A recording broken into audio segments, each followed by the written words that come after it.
ગુજરાતમાં આપનું હાર્દિક સ્વાગત છે। હું છું સુભદ્રા અસારી। હવે જોઈએ આજના મુખ્ય સમાચાર। કચ્છના ગૌરવશાળી પ્રાથર્યા આહિર સમાજમાં દર વર્ષની પરંપરા મુજબ આ વર્ષે પણ અંધારી તેરસના પવિત્ર અને વણજોયા મુહૂર્તે ભવ્ય લગ્નોત્સવનો માહોલ જોવા મળ્યો હતો।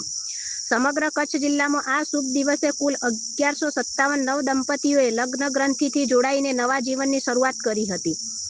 આ અંગે માહિતી આપતા આહિર સેના ગુજરાત પ્રદેશ કોર કમિટી મેમ્બર અને પ્રદેશ મીડિયા પ્રવક્તા દીપકભાઈ આહિરે જણાવ્યું હતું કે અંધારી તેરસનું આ વણજોયું મુહૂર્ત પ્રાથર્યા આહિર સમાજ માટે વર્ષોથી શ્રદ્ધા, સંસ્કૃતિ અને પરંપરાનું પ્રતીક રહ્યું છે। આધુનિક યુગમાં પણ આહિર સમાજ પોતાના વડવાઓએ આપેલી પરંપરાઓને ગૌરવભેર જાળવી રહ્યો છે। સત્તાપરના આહિર સમાજના અગ્રણી રાણાભાઈ આહિરે જણાવ્યું હતું કે એક જ દિવસે સમાજમાં આટલા મોટા પ્રમાણમાં યોજાતા લગ્નોત્સવની પરંપરા આજે પણ જીવંત છે, જે સમાજની એકતા, સંસ્કાર અને ભવ્ય વારસાનું પ્રતિબિંબ દર્શાવે છે। કચ્છમાં પ્રાથર્યા આહિર સમાજના અંધારી તેરસના વણજોયા મુહૂર્તે 1157 નવદંપતીઓ પ્રભુતામાં પગલાં પાડ્યા। સમગ્ર કચ્છ જિલ્લાના ગામડાઓમાં આ પવિત્ર પ્રસંગે ઉત્સાહ અને આનંદનો માહોલ જોવા મળ્યો હતો। નવ દંપતીઓને સમાજના આગેવાનો, સામાજિક અને રાજકીય અગ્રણીઓએ શુભેચ્છાઓ પાઠવી હતી। રિપોર્ટર ધનજીભાઈ ચાવડા, ભચાઉ, કચ્છ। વૈશાખ તો આજના દિવસે કચ્છ આહિર સમાજના લગભગ 1100 થી 30-35 લગ્ન, 1150 જેવા જ્યારે લગ્નોત્સવ યોજાઈ રહ્યા છે, ત્યારે સૌ પ્રથમ તો લગ્ન ગ્રંથિ જોડાતા તમામ નવ યુગલોને હું દીપક આહિર સેના ગુજરાત તરફથી ખૂબ ખૂબ શુભેચ્છા આપું છું અને સૌનું દાંપત્ય જીવન જે સુખીમય નીવડે એવી એક શુભેચ્છા વ્યક્ત કરું છું। અને ખાસ કરીને વાત કરવામાં આવે કચ્છ આહિર સમાજની, તો સમૂહમાં લગ્ન થાય છે, એટલે ખાસ કરીને જે પરંપરાગત આપણા જે ટ્રેડિશનલ ડ્રેસ હોય અને ખાસ કરીને સમૂહમાં ભોજન પણ કરવામાં આવે છે, અને જેનાથી ભોજનનું બગાડ પણ અટકે છે અને જે ખોટા ખર્ચા છે તેને પણ તિલાંજલિ આપવામાં આવે છે।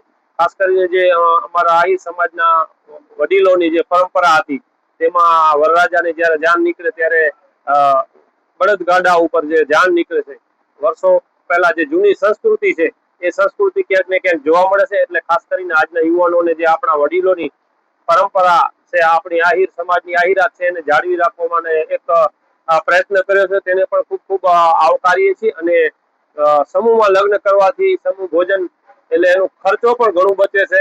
આપણે જોતા હોઈએ છીએ કે એક યાનમાં ઘણા બધા વાહનો હોય, તો આ તો સમૂહ હોય એટલે એનું ખર્ચો પણ ઘણો બધો બચે છે। એટલે સમાજે એક અન્ય સમાજોને પણ એક નવી રાહ કીધી છે। ત્યારે આજે કચ્છ પ્રાથર્યા આહિર સમાજ દ્વારા અંદાજિત 1150 જેવા લગ્નોત્સવ યોજાઈ રહ્યા છે।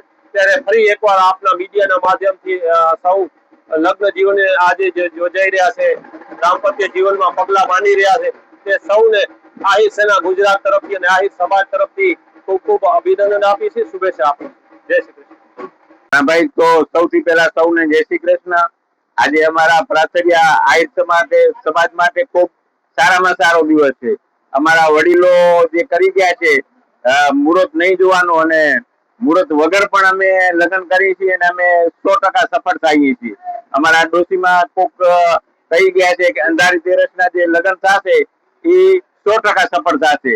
અને અમારી જે લાખાપર વય છે એની અંદર 74 લગ્ન છે, 37 માંડવા છે અને 37 જાનું છે, 38 જાનું છે, અને આખું સમગ્ર કચ્છમાં 1050 જેવા છે એમ લગ્ન। ખાસ કરીને બળદગાડાઓનું જે આજે જૂની સંસ્કૃતિ જાળવી રહી છે, જે વડીલો કરી ગયા છે એ પાછી નવી પેઢી છે એમાં જવા માંગે છે, કારણ કે બળદગાડા છે એ બહુ સારામાં સારી વસ્તુ છે।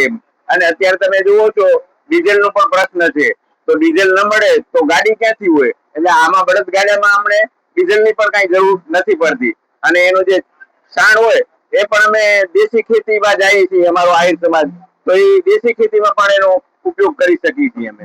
ખાસ કરીને સમાજના બંધારણમાં કાંઈ ફેરફાર કરવામાં આવ્યો છે?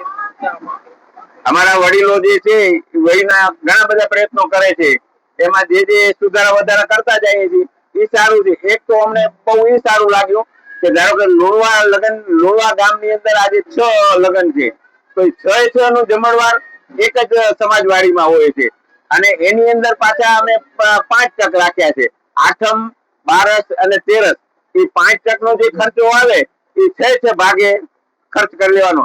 અને બીજું જે આવતલ મહેમાનો છે એને પણ બહુ સારું હોય છે, કારણ કે એક જ દિવસની અંદર એક જ જગ્યાએ બધા મળી જાય છે, બધાને સંતોષ મળે છે આવી. અને આહિર સમાજ એવો સમાજ છે કે જ્યાં 45 ડિગ્રીની અંદર લગ્ન કરે અને મહેનત કરે છે, અને કૃષ્ણ ભગવાનની દયાથી કોઈ પણ બીમાર પણ નથી પડતું એમ.